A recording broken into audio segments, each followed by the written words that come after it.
Baik. Okey. Alhamdulillah minasyaitonirrajim. Bismillahirrahmanirrahim. Alhamdulillahirabbil alamin. Wassalatu wassalamu ala asyrafil anbiya'i wal mursalin wa ala alihi wa sahbihi ajma'in. Amma ba'du. Syukur alhamdulillah kawan-kawan. Itu sudah kita boleh teruskan lagi buku kita ni. Walaupun dah mengambil masa dah hampir 2 tahun dah no? Buku ni. Jauh-jauh. Walau sikit-sikit kita cuba juga untuk memahami ni. Sama-sama lah kita share ya, Ustazah Fazia. Saya pun pandai sangat kadang-kadang tak dan nak rujuk. Jadi kita hari ini itu kita sampai kepada bab 46 ah. Datuk? Ya. Bab 46 ya. 45 tu hujung tu dah habis tak tahulah. 45 tu kita kan ambil petikan-petikan surah Nabi kan. Tak tahu, tak ingat surah Ibrahim dah kot no. Surah As-Saffat tu sudah lah saya pun tak dalam surah As-Saffat tu dah sudah, cuma surah Ibrahim tu kita tak ambil lagi. Ambil surah Ibrahim. Belum. Ya. Ibrahim. Surah Ibrahim. Ayat 35 41.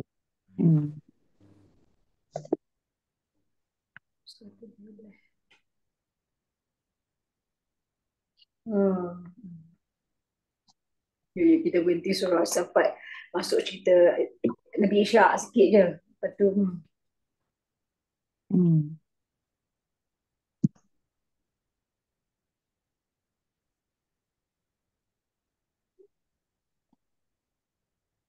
surah Ibrahim.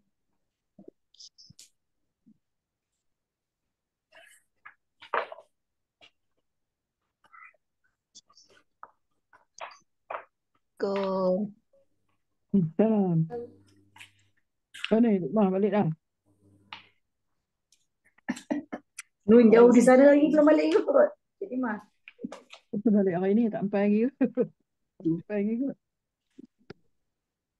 Okey, kita ambil ni muka surat 238. Itulah nak menceritakan tentang Nabi Ibrahim ni. Kisah dia ni bertaburan dalam Al-Quran. Kita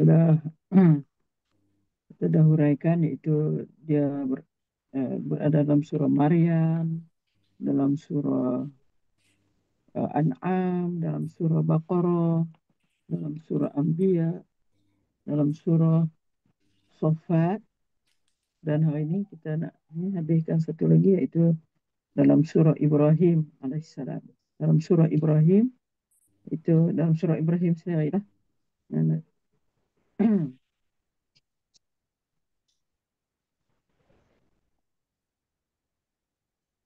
Okey. Mengapa babak baginda berdoa agar zuriatnya tidak melakukan syirik dan sentiasa memelihara solat dirakamkan? Makna, mengapa babak baginda berdoa agar zuriatnya tidak melakukan syirik dan sentiasa memelihara solat dirakamkan dalam surah Ibrahim, itu ayat 35, 41. Ayat 35 sampai 41, 35, 36, 37, 38, 39, 40, 6 ayat. Dan bukannya surah lain.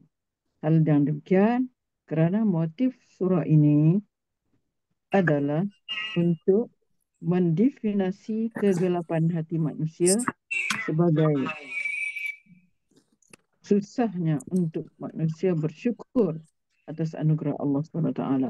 Maka kisah doa Nabi Ibrahim AS ini diletakkan tepat sekali pada penghujung surah sebagai model seorang manusia yang menegaskan bahawa tiada makna keamanan dan kemajuan Makkah jika keadaan ini tidak menyebabkan anak cucunya menyembah Allah SWT dan bersyukur atas anugerahnya dengan menunaikan solat.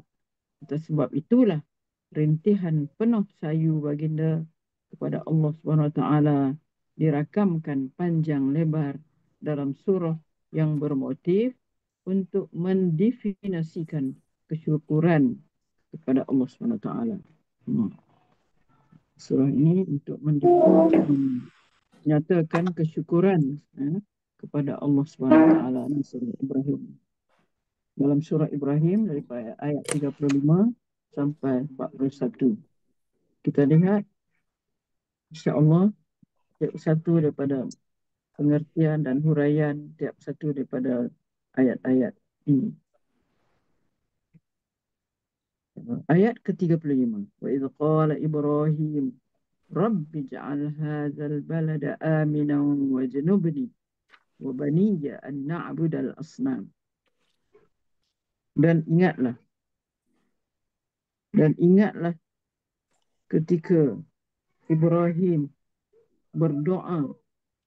Wa idh qala Ibrahim. Dan ingatlah.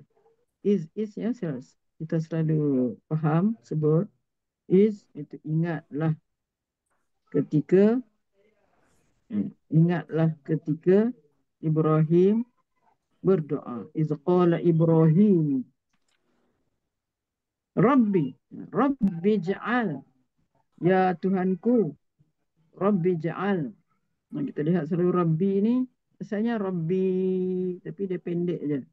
Jadi kasrah telah menunjukkan yang dibuang tu adalah ya mutakallim, ku, Tuhanku. Kalau kita jumpa dalam Quran yang macam ni maknanya begitu.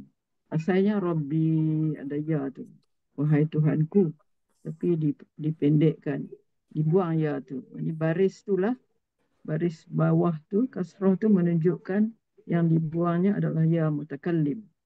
Jadikanlah negeri ini, ij'al itulah Rabbi, wahai Tuhanku, Rabbi ja'al hadzal balada, jadikanlah negeri ini aman sentosa, amina.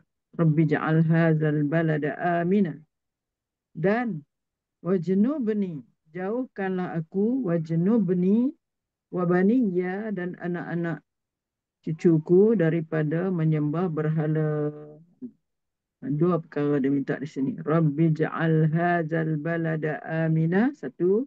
Wajnubni, jauhkan. Wajnubni wa baniya, jauhkan aku dan anak cucu aku, an na'budal asnam, daripada menyembah berhala. Asnam, berhala.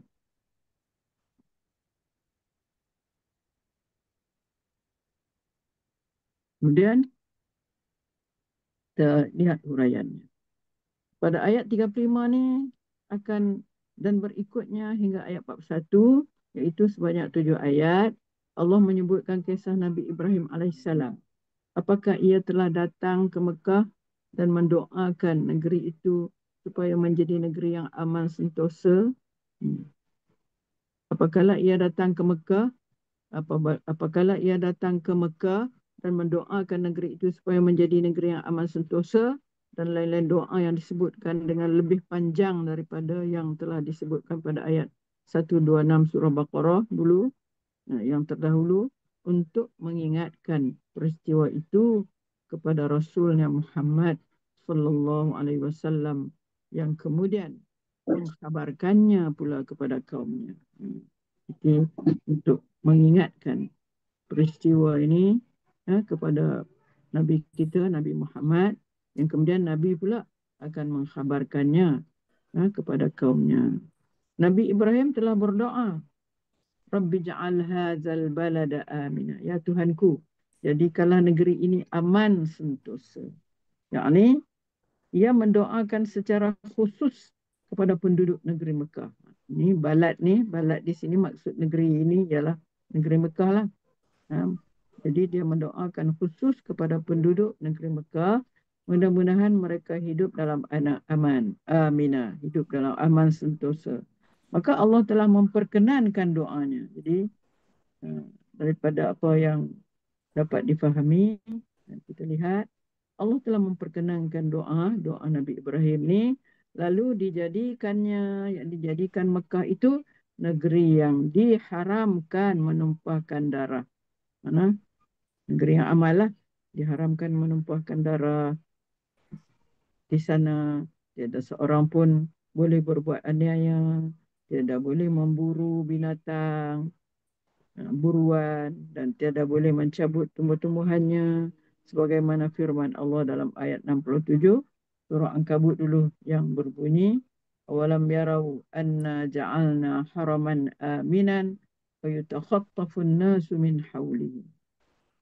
Tidakkah kamu memerhatikan bahawa kami Allah menjadikan tanah suci yang aman, tanah suci Mekah itulah yang aman, sedang manusia di sekeliling mereka merompak menyamun.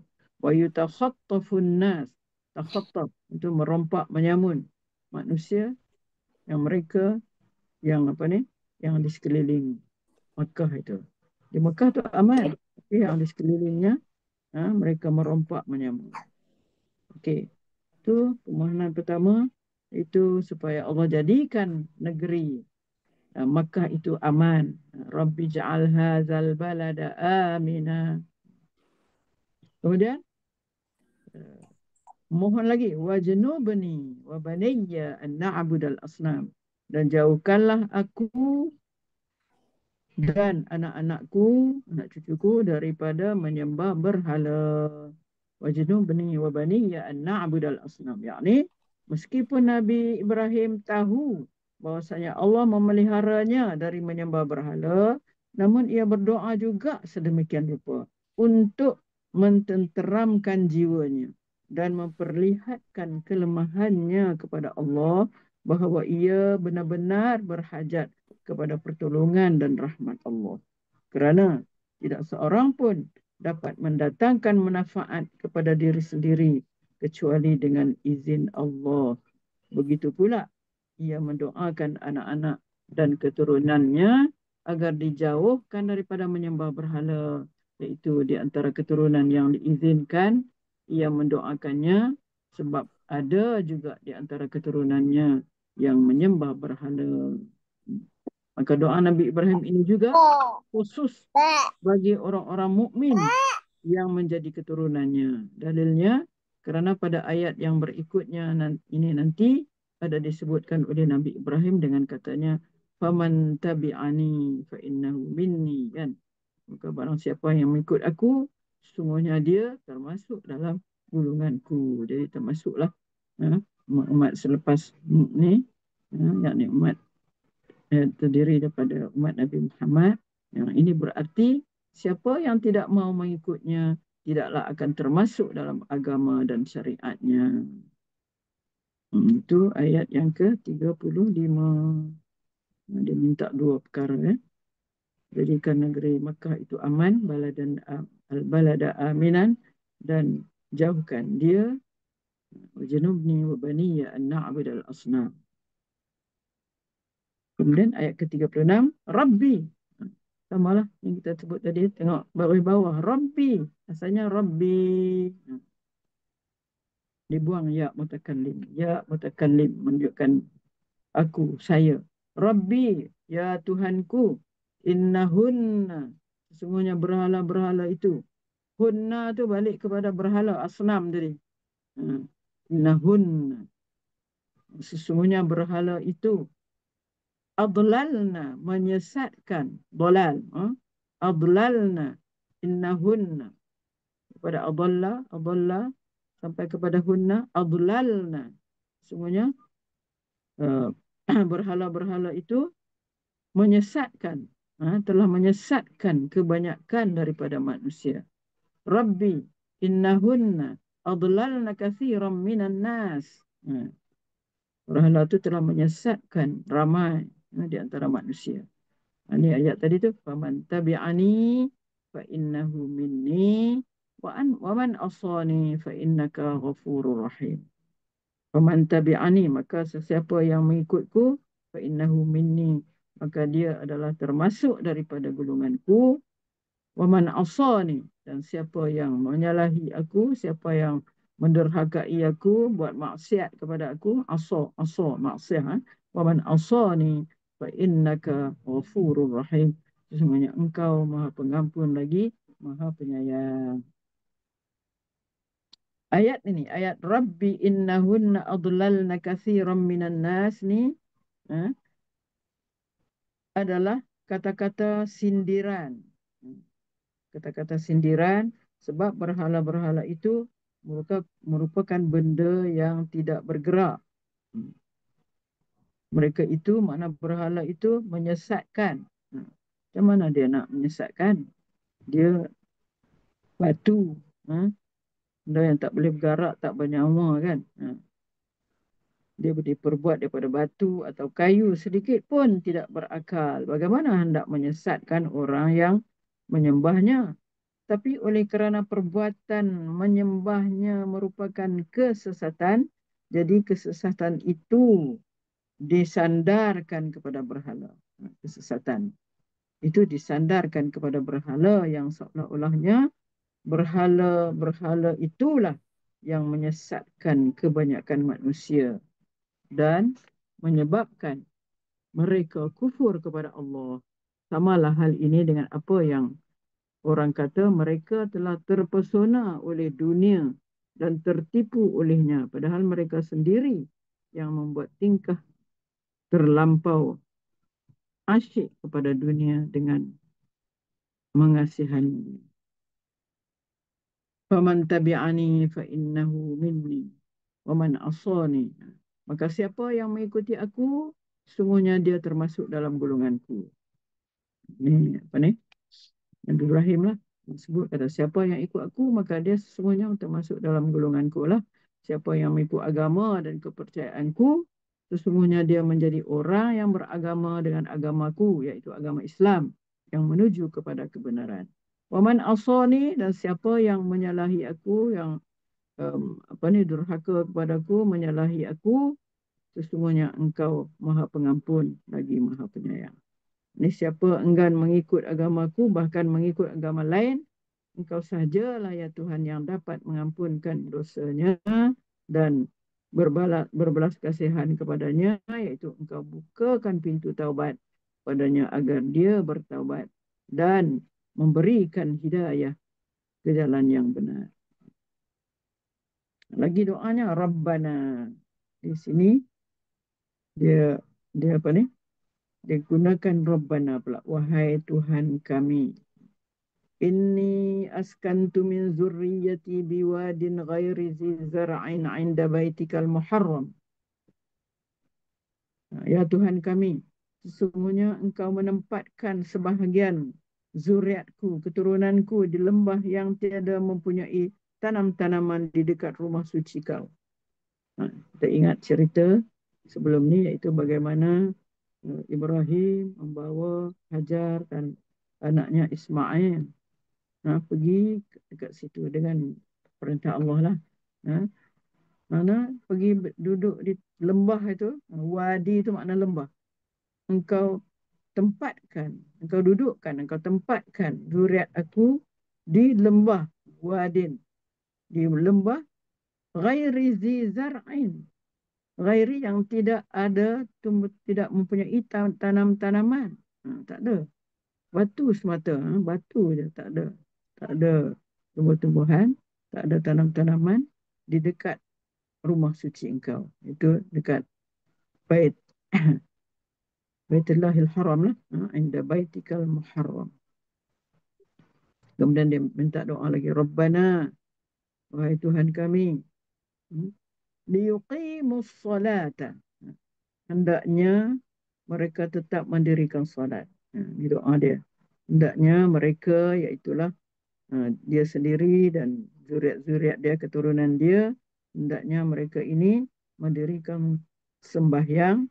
Rabbana liyuqimus salat, mendirikan sembahyang. Oleh sebab itu faj'al, oleh sebab itu jadikanlah, ij'al af'idatan minan nas, jadikanlah sebahagian manusia jatuh hati Jatuh hati, tahwi. Tahwi itu jatuh hati, tertarik ilaihim kepada mereka. Faja'al af'idatan minan nas tahwi ilaihim. Jadikanlah sebahagian manusia jatuh hati, ini tertarik kepada mereka, nanti kepada dia dan anak cucu dia, yang tinggal di wadi tadi, yang tinggal di lembah tadi itu, dan kurniakanlah sebahagian. Diminta lagi, warzuqhum minas samarat, dan kurniakanlah sebahagian buah-buahan menjadi rezeki kepada mereka. Mudah-mudahan mereka berterima kasih. Warzuqhum minas samarat. Jelas-jelas. Dia minta supaya Allah rezekikan sebahagian daripada buah-buahan menjadi rezeki kepada mereka. Mudah-mudahan mereka berterima kasih. Jadi kita kalau sebelum ni, sebelum ni kata bertahun-tahun dulu ni, kita heran juga. Di Mekah tak ada apa, tak ada batu je, tak ada tanaman. Tapi sekarang ada lah kan. Sebab dia dah hijau dah. Bukit-bukit dia pun dah hijau dah. Ada lah mereka tanam tanaman secara besar-besaran kan. Tapi kalau dulu sebelum tak ada tu. Tak ada batu semata-mata. Dan kita lihat, kita heran juga. Berbagai jenis buah-buahan. Ada di sana. Ada. Sampai di sana buah-buahan. Apa-apa saja jenis yang dikehendaki terdapat di apa ni, di Mekah. Kita lihat ya. Jadi inilah makna menunjukkan Allah memakbulkan doa Nabi Ibrahim. Doa Nabi Ibrahim. Pada ayat ni, ayat Rabbana inni askantu min zurriyyati biwadin ghairi zi zara'in 'inda baitikal muharram ni, itu yang bermakna, ya Tuhan kami, sesungguhnya aku menempatkan sebahagian zuriatku. Ini Ibrahim lah yang cakap, Nabi Ibrahim yang cakap ni. Sesungguhnya aku menempatkan sebahagian zuriatku, yakni keturunanku, di lembah yang tidak mempunyai tanam-tanaman di dekat rumah suci engkau ni. Ini Nabi Ibrahim menyatakan bahawa ia telah menempatkan sebahagian daripada keturunannya, iaitu Nabi Ismail dan anak cucunya, supaya tinggal di Mekah dan menyerahkan nasibnya kepada Allah. Kita lihat mana peristiwa apabila Nabi Ibrahim bawa Nabi Ismail dan isterinya bawa tinggal di Mekah tu. Maknanya tak ada siapa-siapa di sana, tak ada siapa. Sebab yang lepas tu adalah yang dikatakan kaum Jurhum lah. Jurhum pada masa itu yang hidup bersama-sama Ismail dan Hajar. Tapi sebelum tu tak ada siapa-siapa. Jadi Hajar pun macam dia heran, dia menangis jugalah. Apabila Ibrahim dia lihat tempat tu tak ada apa-apa, tak ada kemudahan apa pun. Tak ada pokok, tak ada apa tu, nak tinggal dia sana berdoa, macam mana. Jadi dia pun kata, adakah ini perintah Allah tanya kepada Nabi Ibrahim. Dan Nabi Ibrahim kata, ya, perintah Allah. Jadi kalau perintah Allah, maknanya tak apalah, kita setiaja. Engkau teruskanlah, lakukanlah, tak apa. Jadi kita lihat di sini bahwasanya Mekah ni terletak di sebuah lembah, iaitu kawasan tanah rendah. Sampai sekarang lah kita lihat ni. Di sekeliling lereng-lereng gunung, sedangkan di situ tidak ada tanam-tanaman yang tumbuh. Dan di situlah dibina Baitullah atau Kaabah. Baitullah itu adalah rumah suci kepunyaan Allah, termasuk juga kawasan sekitarnya menjadi tanah suci, tanah haram. Apa makna tanah haram?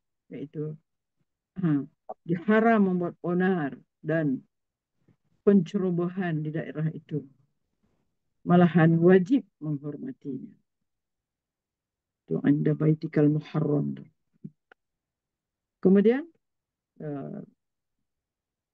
Nabi Ibrahim memohon lagi, Rabbana liyuqimus salat. Wahai Tuhan kami, hendaklah mereka tetap mendirikan sembahyang. Hendaklah mereka ni, iaitu cucunya. Nah, ni dijadikan Mekah itu rumah suci supaya penduduk dapat menunaikan sembahyang, menyembahmu dengan tetap di situ dan meramaikannya dengan berbuat ibadat serta zikir kepadamu. Itu makna yuqimus solat, sembahyang, dan disertai juga dengan zikir, ibadat zikir kepada Allah.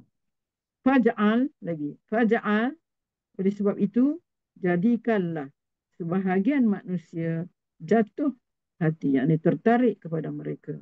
Jadikanlah sebahagian manusia jatuh hati, yakni tertarik kepada mereka, tertarik kepada anak cucu Nabi Ibrahim yang tinggal di Mekah itu. Doa ini ditujukan bagi seluruh orang-orang mukmin. Doa ini adalah ditujukan kepada seluruh orang mukmin di dalam dunia ni, agar mereka dikurniakan peluang mengerjakan ibadah haji ke Baitullah.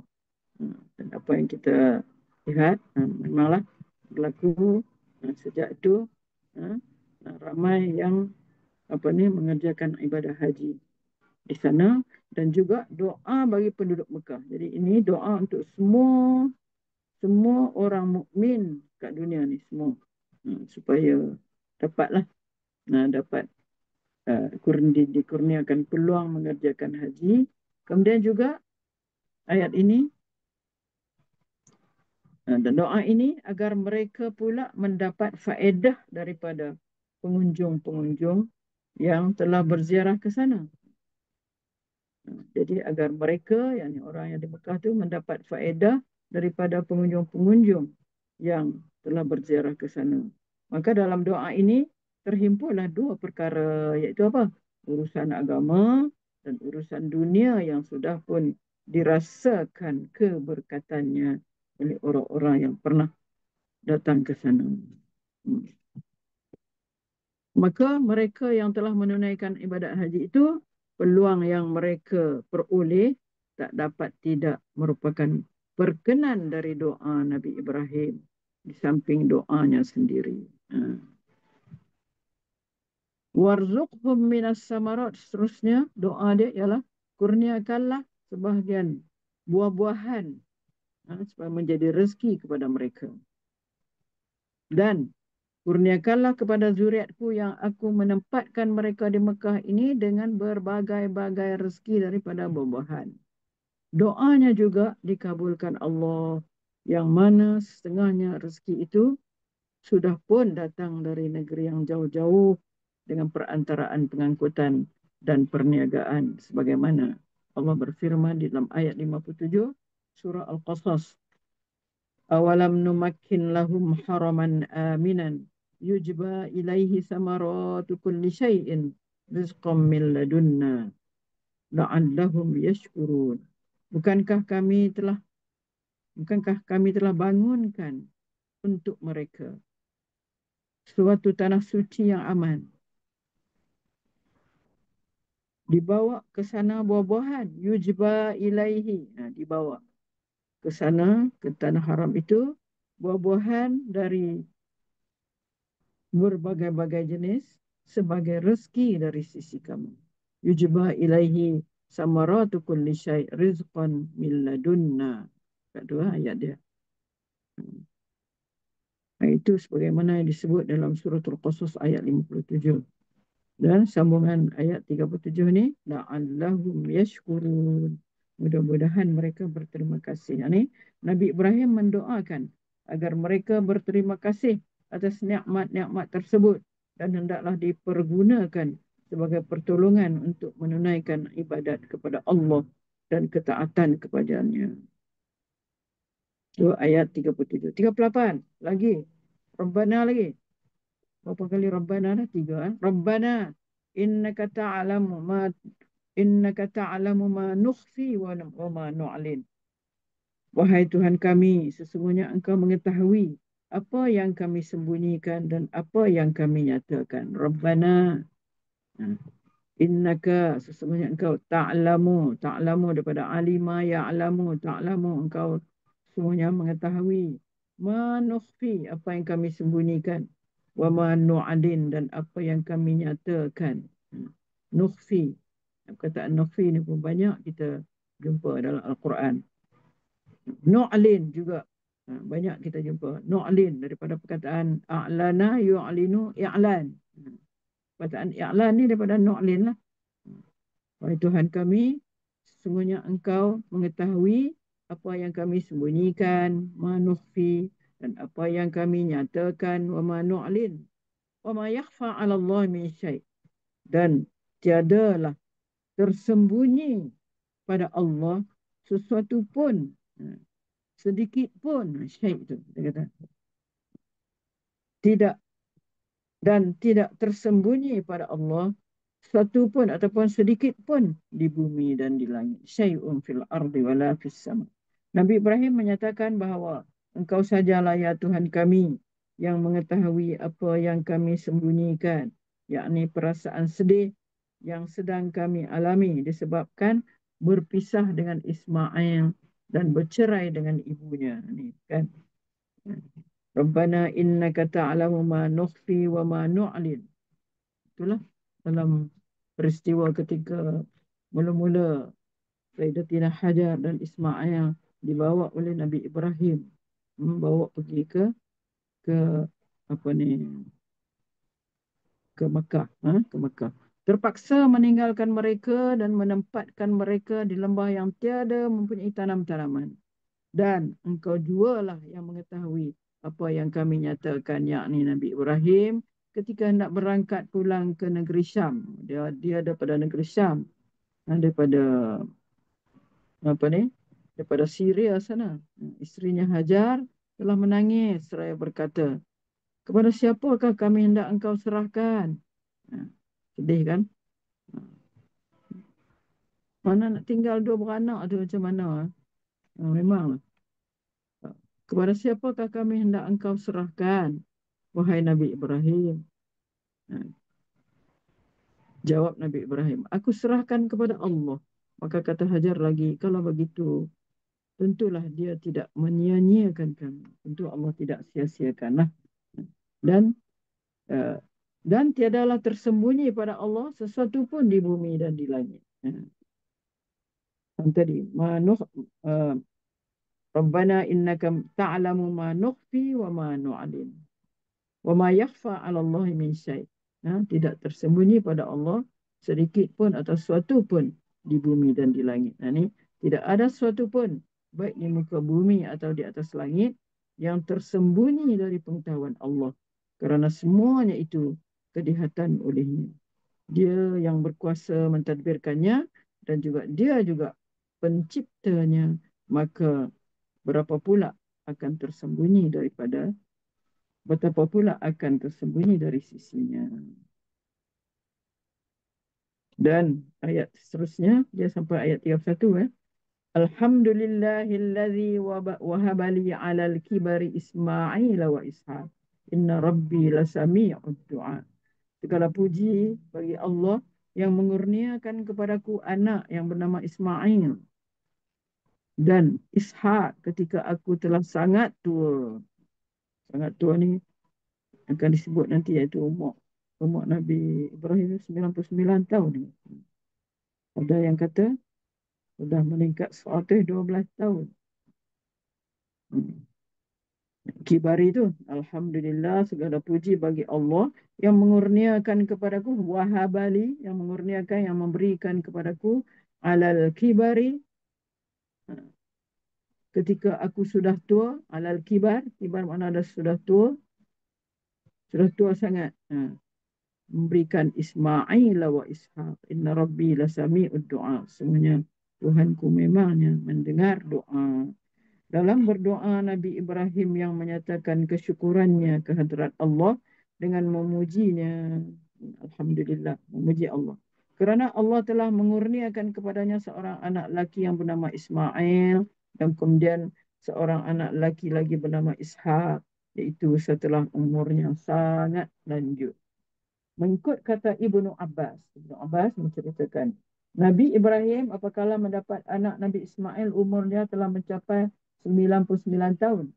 Kemudian mendapat anak dia Ishak pula, sedang umurnya sudah 112 tahun. Dalam usia yang begitu lanjut, Itu usia yang dinamakan Sinnul Ya'si. Artinya tak ada harapan lagi untuk beranak dan putus asa, barulah ditakdirkan mendapat anak. Maka ini merupakan kurnia Tuhan yang sebesar-besarnya kepada Nabi Ibrahim. Setelah Nabi Ibrahim memuji Allah, Alhamdulillah tadi ya, yang telah mengurniakan kepadanya anak, dia menyatakan, apa dia kata? Inna Rabbi salasami'ud doa. Semuanya Tuhanku sememangnya mendengar doa, yakni doa memohon keturunan. Sebab ada dalam ayat surah As-Saffat, surah As-Saffat ada disebutkan, dalam surah itu dia memohon supaya dia dikurniakan anak yang soleh. Ini doa Nabi Ibrahim memohon keturunan itu bagaimana disebutkanlah dalam ayat 100 surah As-Saffat. Rabbi habli minas salihin. Rabbi habli minas salihin. Itu doa dia. Ya Tuhanku, anugerahilah aku anak yang termasuk menjadi orang baik-baik. Maka doa ini telah pun dimakbulkan Tuhan dengan melahirnya Ismail dan Ishak. Sekalipun telah lama ia menunggu, baru terlaksana, lalu ia pun menyatakan kesyukurannya dalam doanya, Alhamdulillahillazi wahabali alal kibari Ismail wa Ishak. Hingga ke akhir ayat. Ya. Kemudian ayat yang ke-40, Rabbi ja'alni muqimas salah. Ya Tuhanku, jadikanlah aku orang yang tetap mendirikan sembahyang. Ini pun kita selalu doa, Rabbi ja'alni muqimas salah wa min zurriyati, dan juga daripada keturunanku, Rabbana wa taqabbal doa. Perkenankanlah doa. Jadi inilah satu doa kita nak minta kita sendiri yang tetap mendirikan sembahyang, begitu juga keturunan kita. Kita nak minta anak cucu kita juga, anak cucu kita juga tetap mendirikan sembahyang. Doalah dengan doa ini, Rabbi ja'alni muqimas salah wa min zurriyati. Jadikan aku orang yang tetap mendirikan sembahyang, dan juga jadikan zuriat-zuriatku juga mereka ini tetap mendirikan sembahyang. Wa min zurriyati, dan daripada zuriatku. Rabbana wa taqabbal doa. Kan kalau kita lihat dunia sekarang ni, anak cucu macam ringan sangat. Anak cucu kita ringan sangat dengan sembahyang ni. Bawa ringan sangat. Puas kita suruh kan. Pengalaman lah ni, daripada pengalaman. Kena pujuk. Puas kita suruh. Bukan nak pergi senang-senang. Kita lihat ada orang lain, dia senang je. Tak cakap pun dia dah pergi semayang.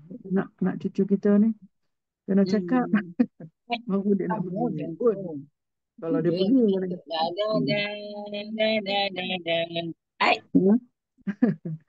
kan.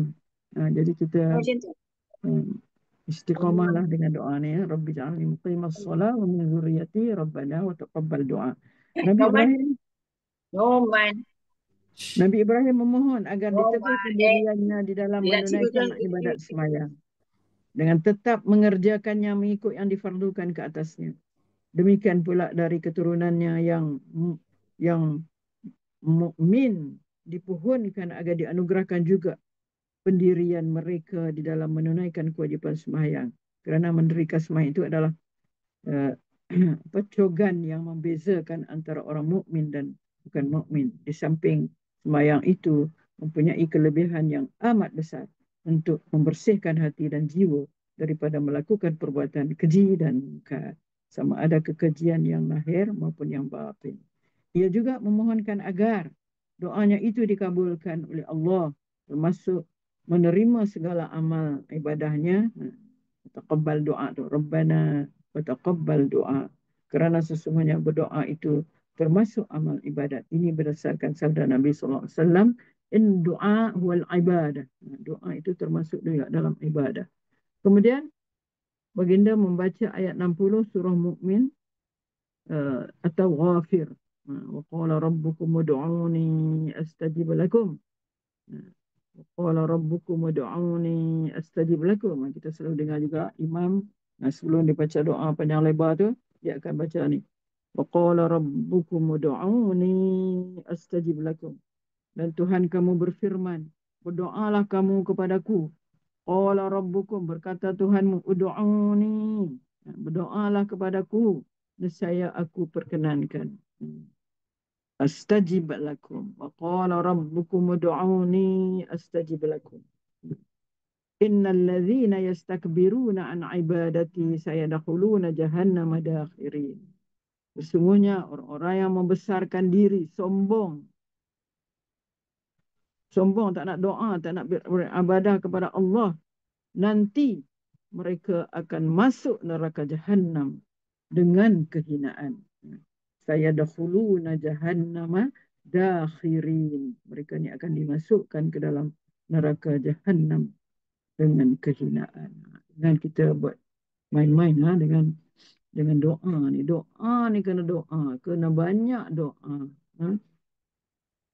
Itu sebab dikatakan orang yang sombong, besar diri, tak nak ibadat, tak nak doa kepada Allah, nanti mereka akan masuk neraka Jahannam dengan kehinaan.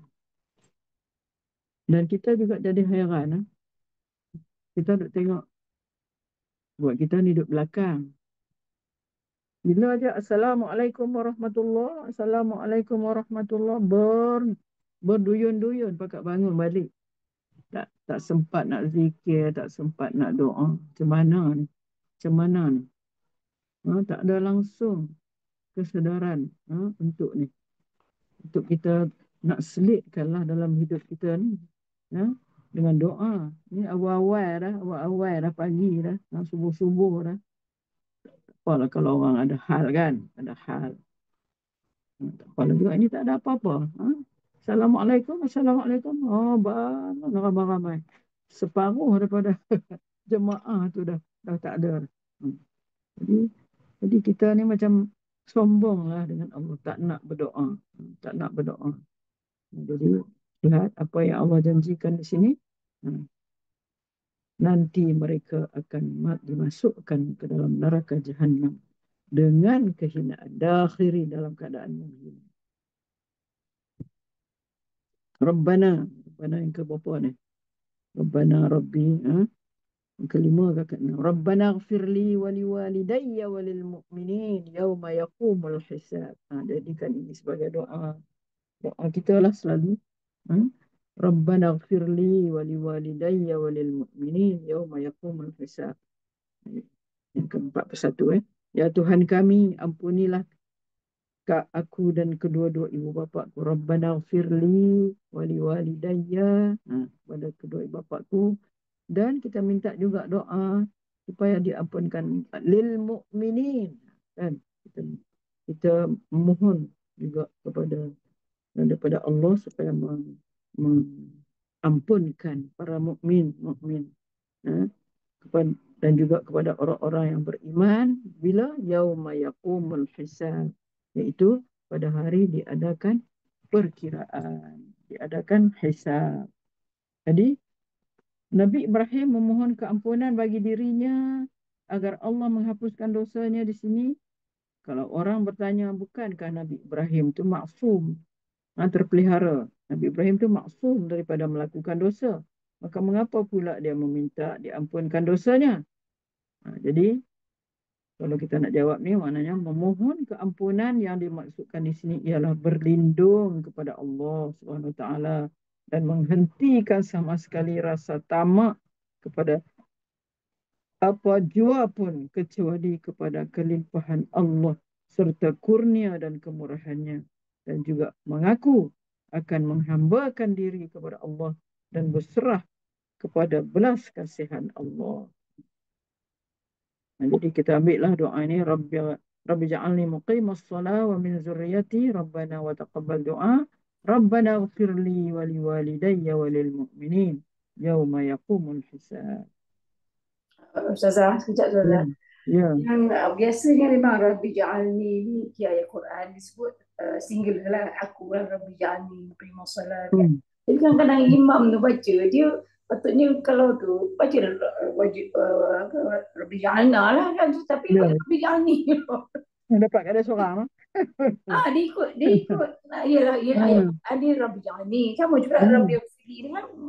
Tapi Ha. kalau dia baca doa tu jamak lah kita. Ha. Ada, Ha. Patutnya lah kan. dia Makna ikut kita, juga. Dia ikut ayat ha. Quran lah. Ha. Itu makna kita kena faham. Kita kena Hmm. faham. Rabbi ja'alna muqimis salah wa min zurriyatina rabbana Min taqabbal zuriyatina kan. du'a. Lepas tu Ha. dia dah kata Rabbana Rabbana ighfir dah. lana wa Amin. liwalidayna wa lil Hmm. mu'minin yawma yaqumul hisab. Kan? Hmm. Itu kena faham. Hmm. Itu maknanya yang Dia jadi imam tu kena faham. baca ni juga. Ha. Tapi kalau dalam solat mungkin dia baca dia kena lebih ni lah dia baca. Ha. Ya, Ya. tapi dia baca kat doa kat luar tu dia untuk dia. Untuk dia. Hmm. Atau mungkin kita boleh faham dia nak apa ni? Kita kata keberkatan daripada ayat Quran tu. Walaupun dia kata daripada Rabbi Ja'alni, tetapi maksud hati dia tu adalah untuk semualah, untuk para jemaah lah. Mungkin gitu juga. Tapi seeloknya kalau boleh kata Rabbi Ja'alna lah. Kan kalau kita ramai-ramai.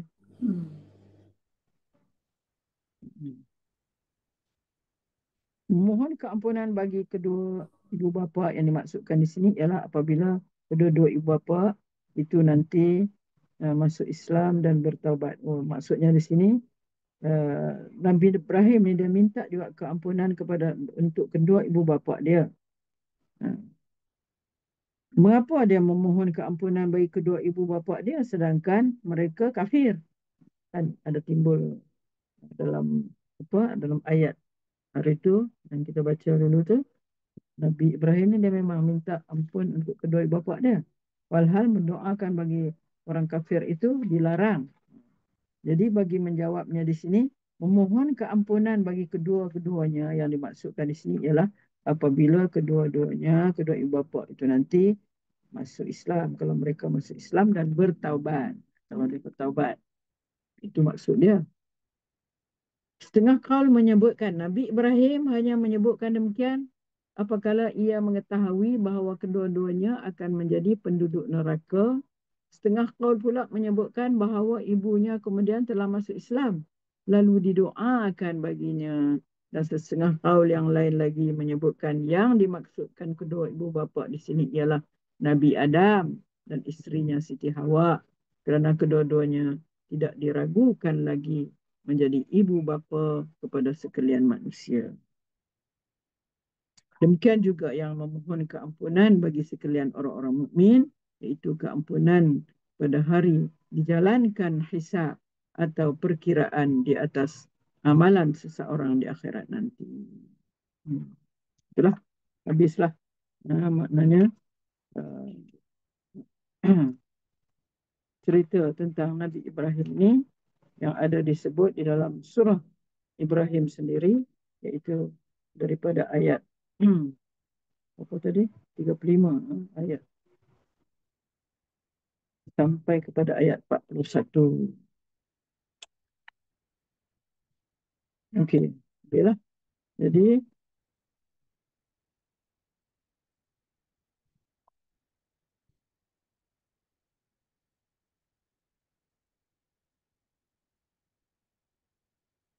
yang dimaksudkan tadi itu disebutkan di dalam surah Ibrahim ini adalah untuk mendefinisi kegelapan hati manusia sebagai susahnya untuk manusia bersyukur atas anugerah Allah. Maka kisah doa Nabi Ibrahim AS ini diletakkan tepat sekali pada penghujung surah sebagai model seorang manusia yang menegaskan bahawa tiada makna keamanan dan kemajuan Makkah jika keadaan ini tidak menyebabkan anak cucu cicitnya menyembah Allah SWT dan bersyukur atas anugerahnya dengan menunaikan solat. Atas sebab itulah rintihan penuh sayu baginda itu Nabi Ibrahim ini kepada Allah SWT dirakam panjang lebar dalam surah yang bermotif untuk mendefinisikan kesyukuran kepada Allah. Menyatakan tentang kesyukuran dia kepada Allah. Paragraf last ni. Hargai walau ringkas. Demikianlah sepintas lalu paparan intipati surah di sebalik sirah Nabi Ibrahim alaihissalam dalam surah berkenaan. Sebagai kesimpulan kisah panjang lebar Nabi Ibrahim alaihissalam itu telah dipilih dan ditapis oleh Allah Azza wa Jalla sendiri agar biar sedikit kisahnya namun besar manfaatnya. Mereka yang benar-benar bersifat ulul albab, yakni pemilik akal yang sihat, akan tahu menghargai sesuatu kisah daripada Al-Quran. Meskipun sedikit sahaja kerana keutamaan mereka ialah membetulkan cara pandang kepada kehidupan melalui Al-Quran yang dibacakan, termasuklah kisah-kisah para anbiya yang dipaparkan.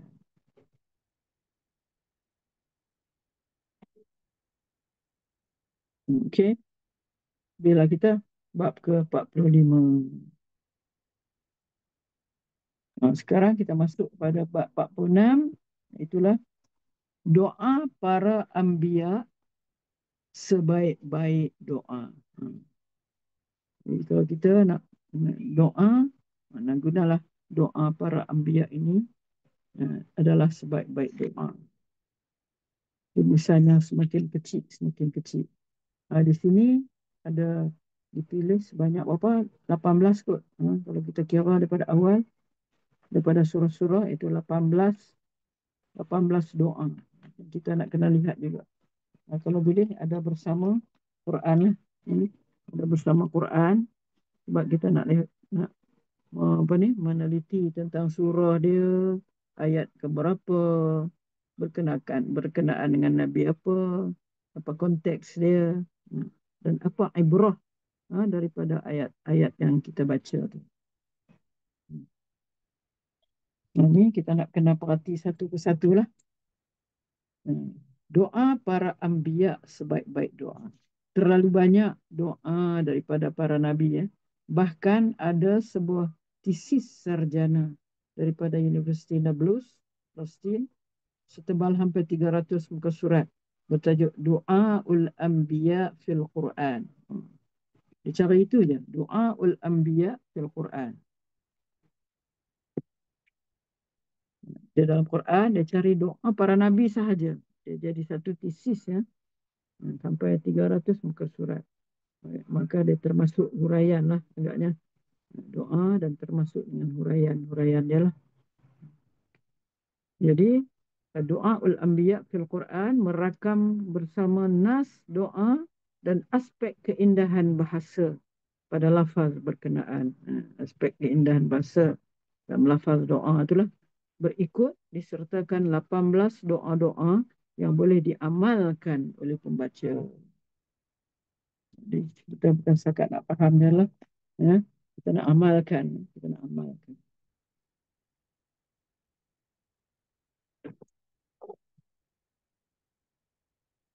Okey, kita lihat.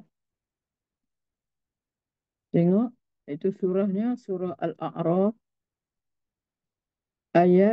Surah Al-A'raf ni surah yang ke-7. Ayat 23 yang berkenaan dengan Nabi Adam. Konteks. Itu konteks doa Nabi Adam alaihissalam selepas memakan buah yang terlarang. Kalau kita yang selalu baca Quran ni, dia sebut gitulah, kita terbayang dah kan. Kita terbayang dah cerita dia lah. Cerita. Ini doa, ada doa Nabi Adam alaihissalam selepas memakan buah yang terlarang. Ada doa lah. Sebab kita tahu dalam cerita Allah tegah, Allah suruh dia masuk syurga dan suruh dia bergembira dalam syurga tu. Mana nikmatilah apa yang ada dalam syurga tu. Tapi Allah kata kamu jangan taqraba wala taqraba hazihi syajarah. Kamu berdua, wahai Adam dan Hawa, jangan kamu berdua ni menghampiri pokok tu. Mana akan dekat hampir, mana lebih-lebih lagi lah kalau pergi makan. Hampir pun tak boleh. Wala taqraba hadhihi syajarata fatakuna minadh dhalimin. Cuba tengok ayat tu dalam surah A'raf. Dia, Muka surat 153. Datuk kata muka surat 153. 153 Al-A'raf. Ayat 23. Ayat 23 ya. Kita tengok.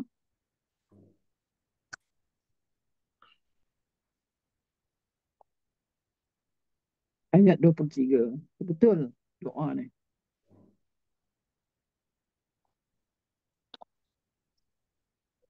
Biasa baca ni Rabbana Zalamna. Nah, kita nak tengok daripada apa ni, sebelumnya berlaku doa ni, sebelum berlaku doa ni. Ya. Kita baca sekali lalu ayat tu, iaitulah daripada ayat 19. Ya Adam, uskun anta wa zawjukal jannah. Ini selepas apa? Selepas apa ni, Allah suruh malaikat semua sujud kepada Adam. Sujud kepada Adam. Kemudian yang tak sujudnya ialah siapa? Iblis kan? Illa iblis aba wastakbaru. Iblis enggan. Jadi selesailah dengan iblis. Iblis tak nak sujud kepada Adam, maka Allah hukum dia lah. Allah hukum dia. Dan sebelum ni adalah makna alasan-alasan bila ditanya mengapa tak mau sujud kepada Adam. Dia kata aku tak mau sujud sebab aku ni lebih baik daripada dia. Khalaqtani min narin wa khalaqtahu min tin. Aku dijadikan daripada api dan dia dijadikan daripada tanah. Jadi Allah hukum dia apa? Hukum ihbit minha. Fakhruj innaka minas saghirin. Kalau gitu, kamu sekarang ni duduk dalam syurga. Bila aku suruh sujud, kamu tak nak sujud. Sekarang persilakan keluar daripada syurga. Fakhruj, keluar. Fahbit, turunlah engkau dari syurga. Fahbit minha, turun daripada syurga. Kamu tak boleh rasa takabur, sombong di dalamnya. Fakhruj, maka keluarlah sesungguhnya engkau daripada golongan orang yang hina. Jadi keluarlah dia daripada, tapi dia minta, kan kita tahu belis ni dia minta supaya dia dihidupkan sampailah hari mereka dibangkitkan, sampailah hari manusia ini dibangkitkan, sebab dia nak dia nak kacau lah, dia nak kacau apa ni manusia ni.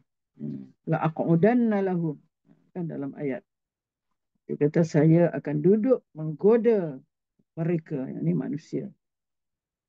Jadi Allah benarkan dia. Qala anzirni ila yaumi yub'atsun. Okey, tak apa. Kalau engkau dah apa ni halau aku daripada surga ni, biarlah aku tinggal hingga hari manusia dibangkitkan. Aku tinggal sehingga hari manusia dibangkitkan. Kemudian Allah kata kat dia, qala innaka minal munzarin. Sesungguhnya engkau daripada golongan orang yang diberi tangguh. Maksudnya diberi tangguh sampai pada hari kiamat nanti.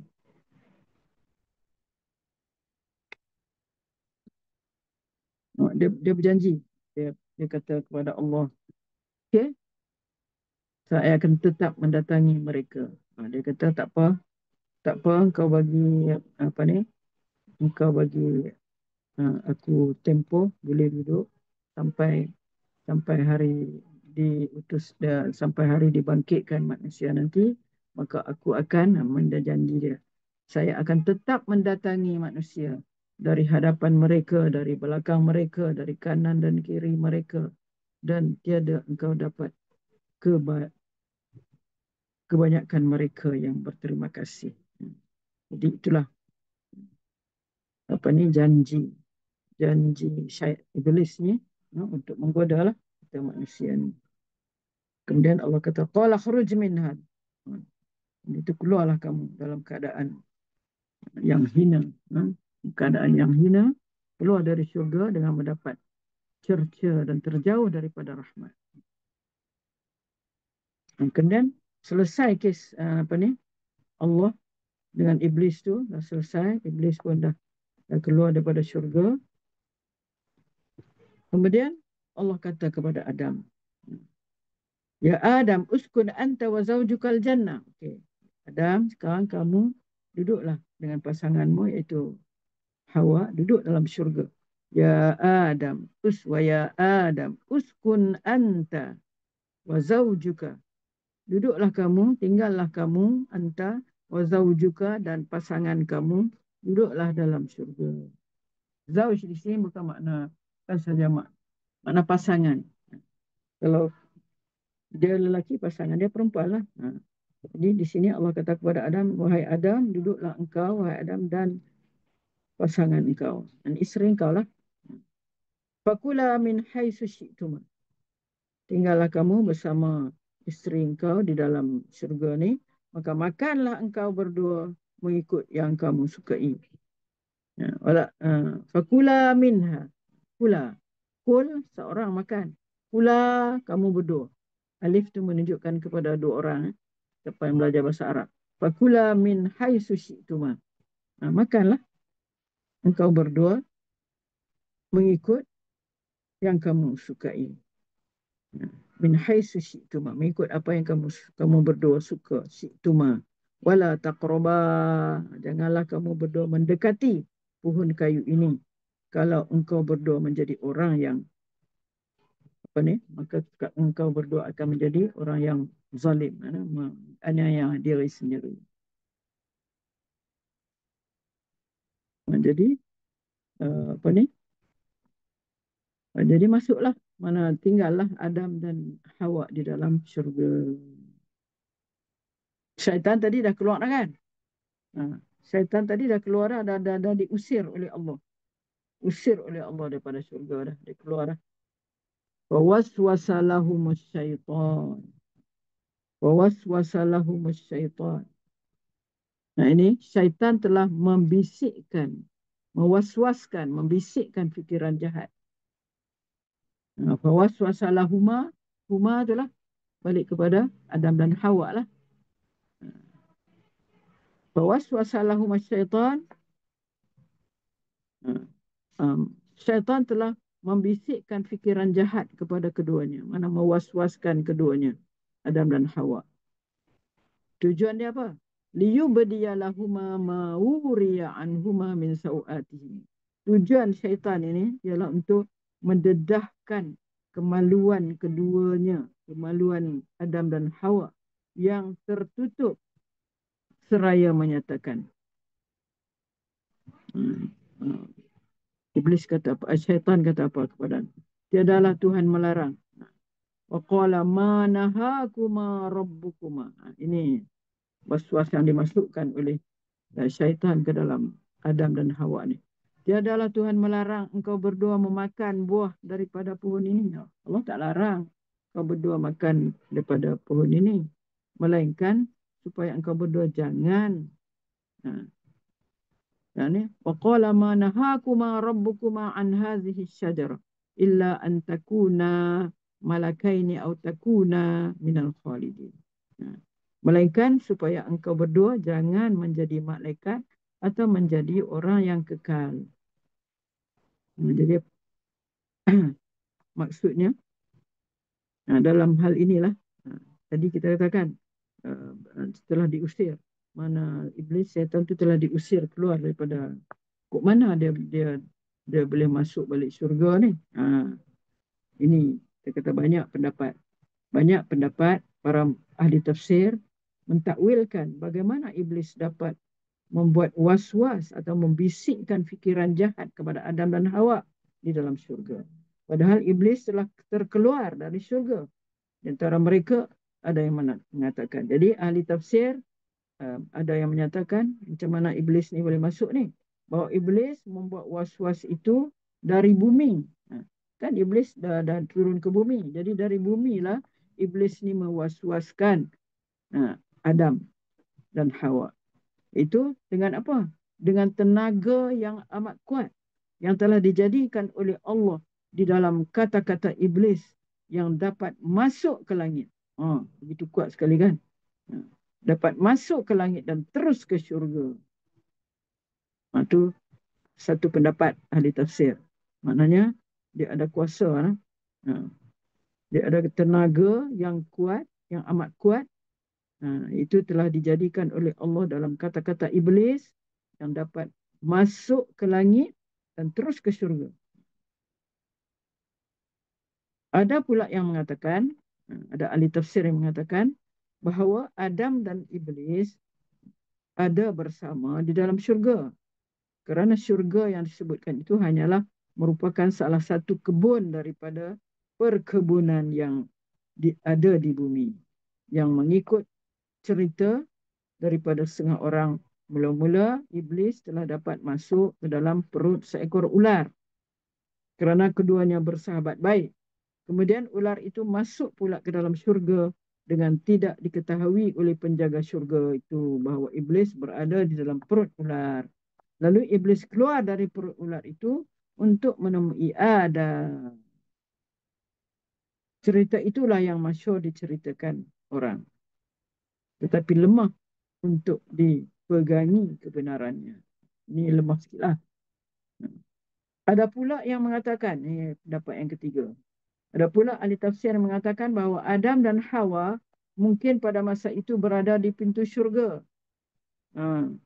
Adam, Hawa ada di pintu syurga, sedang iblis pula menunggu-nunggu di luarnya. Akhirnya kedua belah pihak telah berjumpa dan bercakap-cakap. Maka dari sinilah was-was syaitan itu telah mempengaruhi Adam. Itu tiga pendapat tu. Tujuan iblis membisikkan fikiran jahat kepada Adam. Apa tujuan dia? Kepada Adam dan Hawa ni supaya keduanya derhaka kepada Allah. Itulah janji dia daripada awal lagi kepada Allah. So, dia minta supaya Allah kekalkan dia sampai hari dibangkitkan manusia. Supaya keduanya derhaka kepada Allah dengan jalan melanggar larangannya dan yang akibatnya keduanya mendapat malu.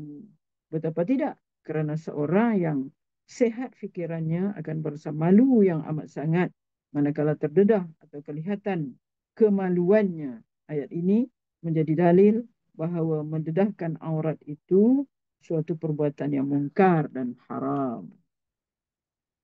Iblis berkata, tiadalah Tuhan larang manahakuma, kan? Ada ayat tadi. Tiadalah Tuhan melarang engkau berdua memakan buah daripada pohon ini, Adam dan Hawa, melainkan supaya engkau berdua jangan menjadi malaikat, kerana malaikat itu makhluk yang mulia. Sebab dia tahu perkara yang baik dan yang buruk. Istimewa dia berdampingan dengan Arash. Dan supaya engkau berdua jangan menjadi orang yang kekal, yakni yang tidak akan mati. Waqasamahuma, dan dia bersumpah kepada keduanya.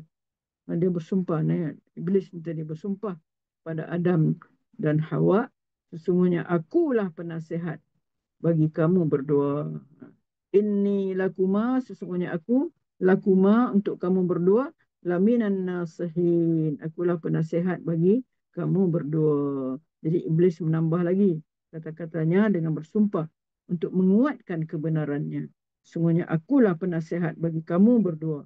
Aku telah lebih dulu dijadikan daripada kamu dijadikan. Jadi iblis ni adalah dia dijadikan oleh Allah terdahulu daripada manusia.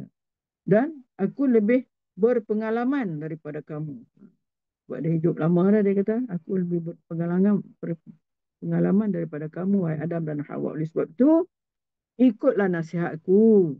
Demikian iblis mengaku sebagai penasihat yang jujur. Jadi, apa berlaku? Maka dapatlah syaitan menundukkan keduanya. Fadallahuma bighurur. Jadi, syaitan pun menundukkan keduanya dengan tipu daya tu. Manakala keduanya telah merasa buah pohon kayu itu, falamma zaqo, ada ayat ya, ayat yang ke-20, 22 ya. Falamma zaqa syajara, maka apabila keduanya masing-masing merasa buah pohon kayu itu, terdedahlah kemaluan keduanya. Langsung keduanya menutup badan masing-masing dengan daun. Badat lahuma sawatuhuma, nampaklah kemaluan mereka berdua. Wa tafiqa yakhsifani alaihima min waraqil jannah. Mereka pun masing-masing menutup badan masing-masing dengan daun waraqil jannah. Warak tu daun. Daun dalam syurga tu. Wa nadahuma rabbuhuma. Kemudian Tuhan memanggil keduanya. Terus apabila berlaku tu, nadahuma, Tuhan memanggil mereka berdua. Alam anhakuma antil kumasyajarah. Tuhan kata apa? Tidakkah aku melarang engkau berdua daripada mendekati pohon kayu ni? Tadi la taqraba hadhihi syajarah. Jangan dekat dengan pohon ini. Dan mengatakan kepadamu berdua bahawa syaitan itu bagi kamu adalah musuh yang terang. Wa aqul lakuma, aku dah kata dah, inna syaitana lakuma aduwwun mubin. Syaitan itu bagi kamu berdua adalah musuh yang terang. Jadi iblis terus jugalah memujuk dan menggoda sehinggalah Adam dan Hawa dapat ditundukkan oleh tipu daya dia, sebab keduanya menyangka iblis benar-benar jujur dan percaya bahawa orang yang berani bersumpah dengan nama Allah tentulah tidak berdusta. Jadi kedua-duanya kalah oleh tipu daya iblis. Jadi kalahlah Adam dan Hawa ini dengan tipu daya iblis untuk menahan diri daripada memakan buah kayu di syurga tu. Akhirnya Hawa telah mendahului rasa buah larangan itu dan memakannya. Hawa yang mula, yang diikuti pula oleh Adam kerana melayan kemahuan isterinya yang mengajak sama memakannya. Jadi Hawa yang memulakan. Seketika itu juga terdedah kemaluan masing-masing. Kelihatanlah alat kelamin mereka dan satu sama lain dapat melihatnya. Walhal sebelum itu terlindung dan tertutup oleh pakaian syurga. Mengikut kata setengah ulama, pakaian syurga pada masa itu merupakan nur, itu cahaya, atau kuku kesemuanya. Itu maksudnya apa tu? Kuku kesemuanya. Mana tak? Itulah pakaian. Tetapi manakala keduanya telah melakukan dosa, maka tertanggallah pakaian itu dan kelihatanlah kemaluannya. Oleh kerana keduanya berasa sangat malu, berkeadaan telanjang bulat, tidak ada seurat benang pun yang menutupi badan mereka. Maka masing-masing segera mencari daun kayu yang ada dalam syurga. Watafiqa yakhsifani alaihima min waraqil jannah. Warak. Mana? Daun di syurga. Daun kayu yang ada dalam syurga itu untuk dijadikan pakaian penutup kemaluannya. Kemudian Allah telah memanggil keduanya. Wanadahuma tadi kan? Allah telah memanggil keduanya.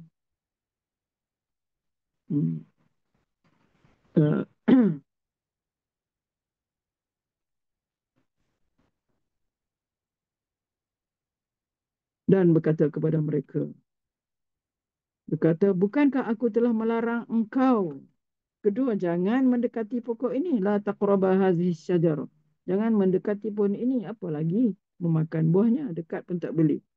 Lebih lagi lah kalau makan. Tetapi mengapa larangan itu dilanggar juga? Semata-mata mengikuti pujukan iblis, syaitan yang derhaka itu. Dan bukankah telah ku peringatkan bahawasanya syaitan itu bagi kamu adalah musuh yang nyata, kerana dia terang-terang memusuhi kamu disebabkan keengganannya untuk sujud, didorong oleh rasa hasad dan dengkinya. Mengikut kata Muhammad bin Qais, Adam telah dipanggil oleh Tuhan. Hai Adam, mengapa engkau makan buah itu? Walhal aku melarangnya. Dijawab oleh Adam. Jawab apa? Hawa yang memberi saya makan. Kata Tuhan kepada Hawa, mengapa engkau beri dia makan? Dijawab oleh Hawa, ular yang menyuruh saya. Tuhan berkata kepada ular, mengapa engkau suruh Hawa? Dijawab oleh ular, iblis yang menyuruh saya. Maka Allah pun bertitah, adapun engkau, hai Hawa, sebagaimana pohon kayu itu berdarah mengeluarkan getah, maka engkau juga akan berdarah tiap-tiap 1 bulan haid. Mana berdarah haid lah. Adapun engkau, hai ular, aku putuskan kedua kakimu. Ini hukum kepada ular. Mana asalnya ular ada kaki lah. Maka engkau berjalan, menjalar, dan kepalamu akan dipukul oleh orang yang menemuinya. Adapun engkau, hai iblis, adalah terlaknat, terhalau, dan terjauh daripada rahmat. Itulah sebelum datangnya ayat yang kita nak baca ni, ayat 23 ni, itulah dia peristiwa-peristiwa yang berlaku sebelum yang nak dikatakan ayat yang akan datang ini sebagai doa. Memang kita duk baca pun. Qala, ayat ni, ayat yang ke-23 ya. Keduanya berkata, qala, bukan lam saja, ada alif tu maksudnya kedua-duanya, Adam dan Hawa berkata, Rabbana zalamna anfusana wa illam taghfir lana warhamna wa la tarham wa in lam taghfir lana wa tarhamna lanakunanna minal khasirin. Keduanya Adam dan Hawa berkata, berdoa, wahai Tuhan kami telah menganiaya diri kami, zalamna, kami menzalimi diri kami, menganiaya diri kami sendiri. Dan sekiranya engkau tidak mengampunkan kami, wa illam taghfir lana, dan engkau kasihan kepada kami, wa tarhamna, tentulah kami jadi dari kalangan orang-orang yang rugi, lanakunanna minal khasirin. Allah memerintahkan, Allah menceritakan tentang Adam dan Hawa itu, kemudiannya telah mengaku salah, lah atas perbuatan mereka, lalu menyesal seraya berdoa. Itulah dan apa ni, mengaku salah dan menyesal, dan teruslah keluar doa ini. Rabbana zalamna, wahai Tuhan kami telah menganiaya diri kami, zalamna anfusana wa illam taghfir lana, dan sekiranya engkau tidak mengampunkan kami, wa tarhamna, dan kasihankan kami, nescaya jadilah kami orang-orang yang rugi malang. Demikian Adam telah bertaubat, maka Allah terima taubatnya dan diampunkan dosanya.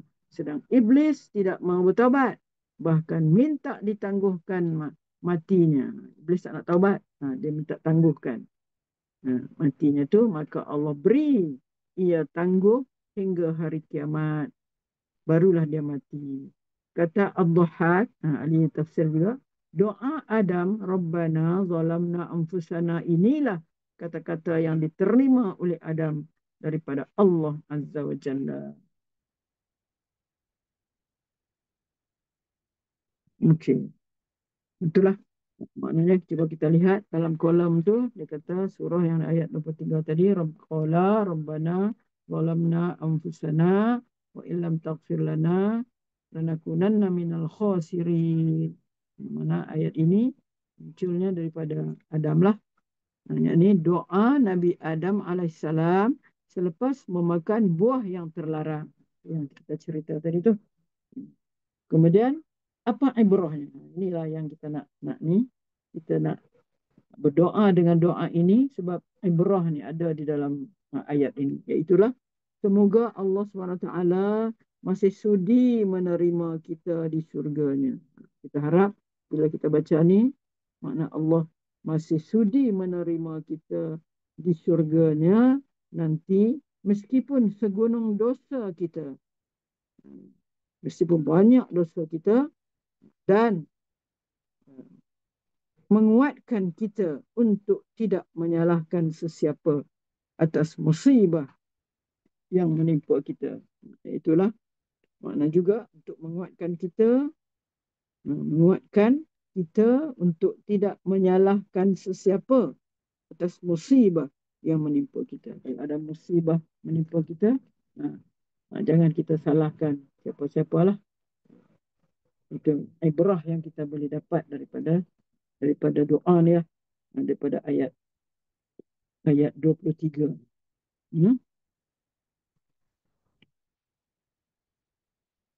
Kemudian yang kedua, iaitulah surah Nuh. Surah Nuh ni ayat 71, surah 71. Ayat dia ayat 26. Surah Nuh. Buku surat 571 tu dalam Quran. 571 ya.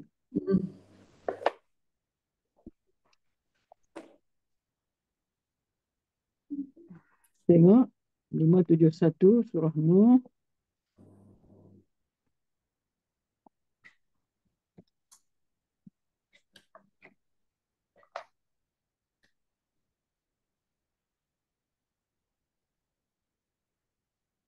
Ayat 28. Ayat 28 yang berbunyi, Rabbighfirli. Doalah. Rabbighfirli wali walidayya waliman dakhala baitiya mu'minan walil mu'minina wal mu'minat wala tazidiz zalimina illa tabara.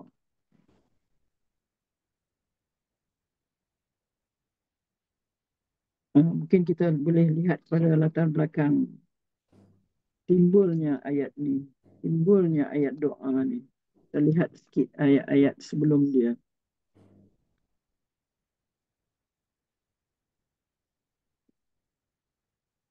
Kan kita faham bahawa Nuh ni adalah seorang Nabi yang sangat kuat kesabaran dia. Yang mana dia menyeru umat dia pada ketika itu sangat lama, dan kesan daripada tidak seberapa, sebab beberapa orang sahaja dikatakan telah menyahut seruan Nabi Nuh ni. Sebab tu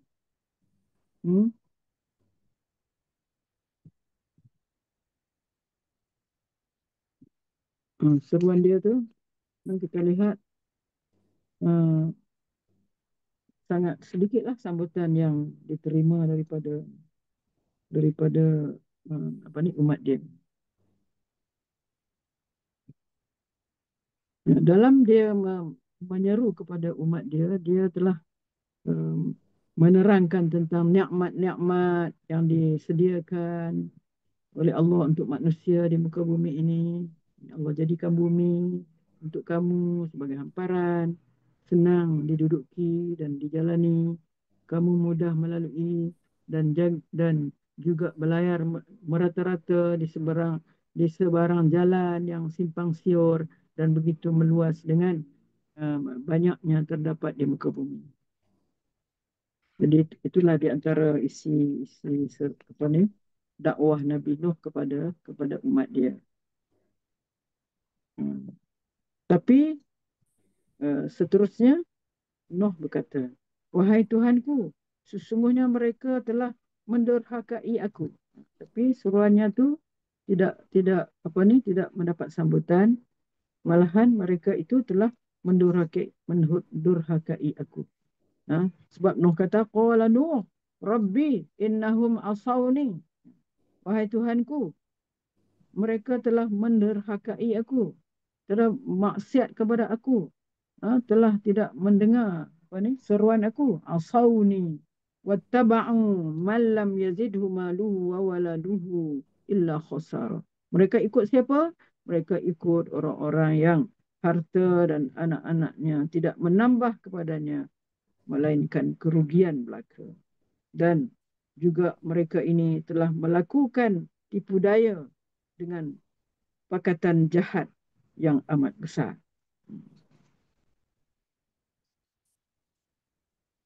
Kemudian Mereka berkata kepada Nabi Nuh, umat dia tu, apabila mereka mendengar seruan Nabi Nuh ataupun dakwah Nabi Nuh, apa mereka kata? Janganlah sekali-kali kamu tinggalkan la tazarunna alihatakum. Dia cucuk-cucuk lah. Apa ni, umat Nabi Nuh ketika itu. Jangan sekali-kali kamu meninggalkan penyembahan Tuhan-Tuhan kamu. Jangan tinggalkan Tuhan-Tuhan kamu tu. Mana berhala-berhala kamu tu jangan tinggalkan. Jangan tinggalkan. Kamu jangan pula sekali meninggalkan penyembahan kamu. La tazarunna. Jangan kamu tinggalkan alihatakum, Tuhan-Tuhan kamu. Dan jangan kamu tinggalkan penyembahan kamu yang namanya Wad, Suwa, Yaghus, Ya'uq, Nasr. Ini nama-nama sembahan yang mereka sembah pada zaman Nabi Nuh tu. Nama-nama Tuhan mereka lah. Wad, Suwa, Yaghus, Ya'uq, Nasr. Jadi Nabi Nuh mengadu halnya. Wahai Tuhanku, semuanya kaumku telah menderhaki aku mengenai apa yang engkau perintahkan dan menolak segala seruanku kepada mereka. Mereka hanya mengikut telunjuk ketua-ketua mereka yang durjana, yang menghambur-hamburkan harta kekayaan mereka di dalam maksiat. Tertipu oleh ramainya anak pinak mereka yang mendapat didikan yang salah. Semuanya itu menambahkan kerugian mereka dan terkeluar dari jalan yang benar serta terjauh dari rahmat. Dan mereka telah melakukan tipu daya. Wa makaru makran kubbar. Mereka melakukan tipu daya. Makaru mana tipu daya. Dan pakatan jahat yang amat besar. Bahayanya lantaran menyia-nyiakan agama dan menghalang manusia dari melakukan dari memeluknya dengan pelbagai cara tipuan serta memujuk orang-orang supaya memeluk penganiayaan untuk menyakiti Nabi Nuh. Mereka katakan kepada sesama mereka, janganlah sekali-kali kau tinggalkan. Tadi ayat tadi. La tazarunna alihatakum. Jangan sekali-kali kamu tinggalkan untuk menyembah kepada Tuhan-Tuhan kamu. Sebaliknya, janganlah terpengaruh untuk menyembah Tuhan Nuh. Terutama berhala-berhala yang terbesar patut dipelihara. Itu tadilah nama-nama berhala mereka, berhala besar. Itu yang nama Wad, Suwa, Yaghus, Ya'uq dan Nas. Berhala-berhala yang merupakan patung-patung pada zaman Nabi Nuh itu, pengaruhnya telah pun berkekalan sehingga terbawa kepada kaum bangsa Arab.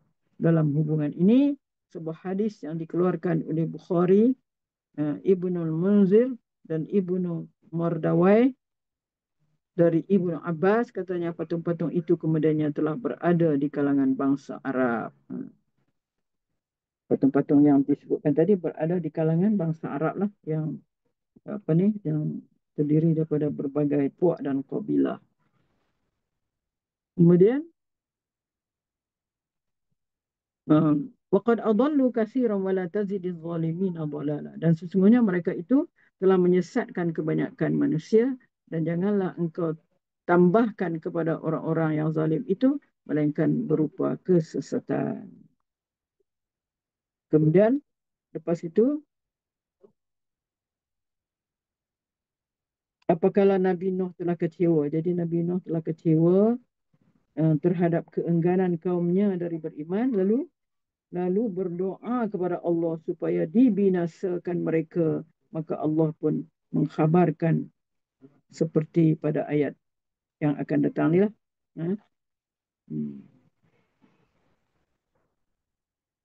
Lalu Allah mengabulkan doa Nabi Nuh itu dan kaumnya pun ditenggelamkan. Inilah yang dinyatakan oleh Allah pada ayat yang berikut ini.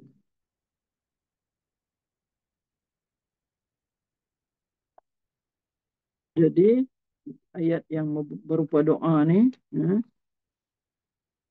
setelah kita lihat di dalam di dalam ayat sebelum ni, sebelum ayat 28 tu, ayat 25, Allah kata disebabkan kesalahan-kesalahan mereka, mereka ditenggelamkan lalu dimasukkan ke neraka. Maka mereka tidak mendapat penolong-penolong untuk menyelamatkan mereka selain pertolongan dari Allah. Mimma khati'atihim ughriqu, mereka ditenggelamkan, fa udkhilu naran walam yajidu lahum min dunillahi ansar.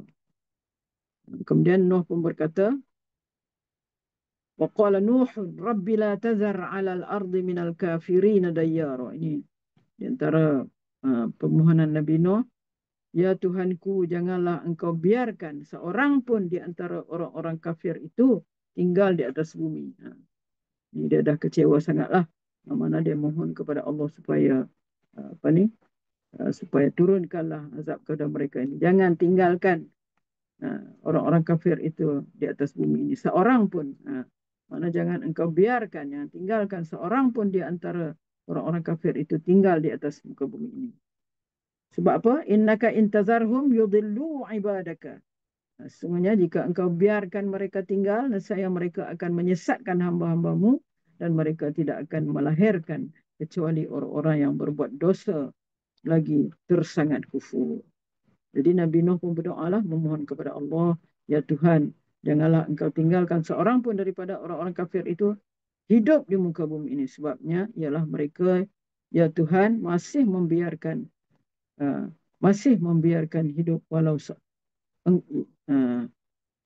sebabnya ialah jika engkau, ya Tuhan, masih membiarkan hidup walau seorang pun daripada orang-orang kafir itu di muka bumi ini, pasti mereka akan sesatkan hamba-Mu yang lain agar tidak mengikuti jalan ke arah petunjuk, dan tidak akan mereka lahirkan daripada tulang sulbi mereka sebarang keturunan kecuali menjadi orang yang jahat, yang kerjanya berbuat dosa lagi tersangat kufur. Inilah kata-kata sindiran yang bermakna anak yang lahir yang disebutkan itu tidaklah berkeadaan jahat dan bersangatan kufur semasa lahirnya, bahkan nanti akan berkeadaan seperti itu sesudah mengambil masa yang lama daripada hari kelahirannya.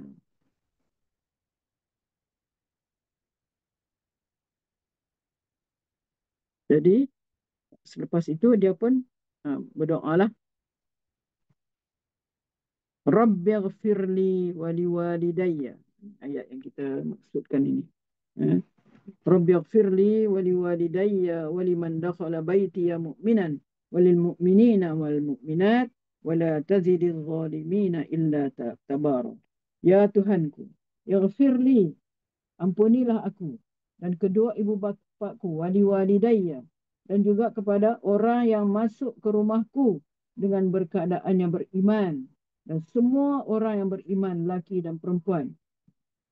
Walil mu'minina wal mu'minat wala tazidiz zalimina illa tabara. Janganlah engkau tambahkan kepada orang-orang yang zalim itu melainkan kebinasaan. Jadi setelah Nabi Nuh mendoakan yang buruk ke atas orang-orang kafir, diikutinya pula di sini dengan mendoakan yang baik.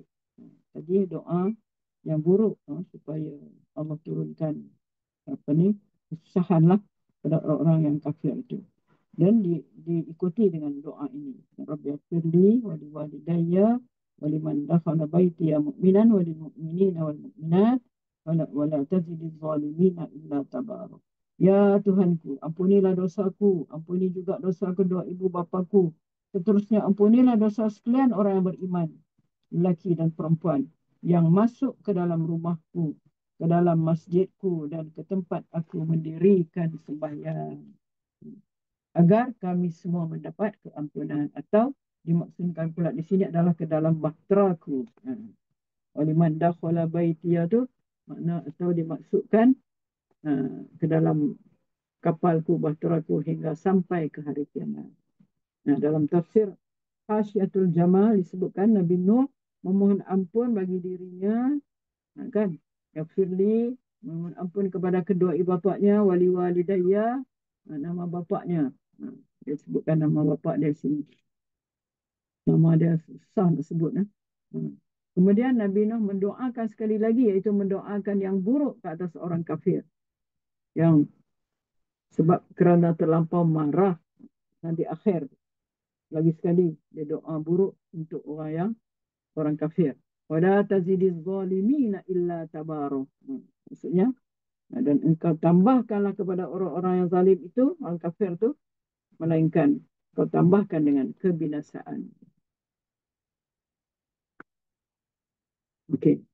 Kemudian Nabi Nuh mendoakan sekali lagi, itulah wala tazidiz zalimina illa tabara, mendoakan keburukan kepada orang kafir.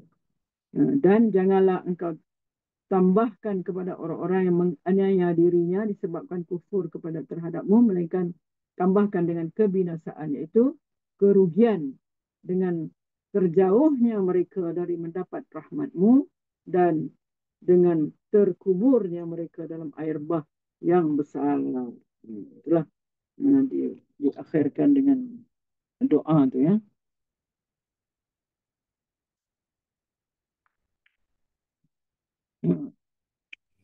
Rumah tu kapal dia Razai.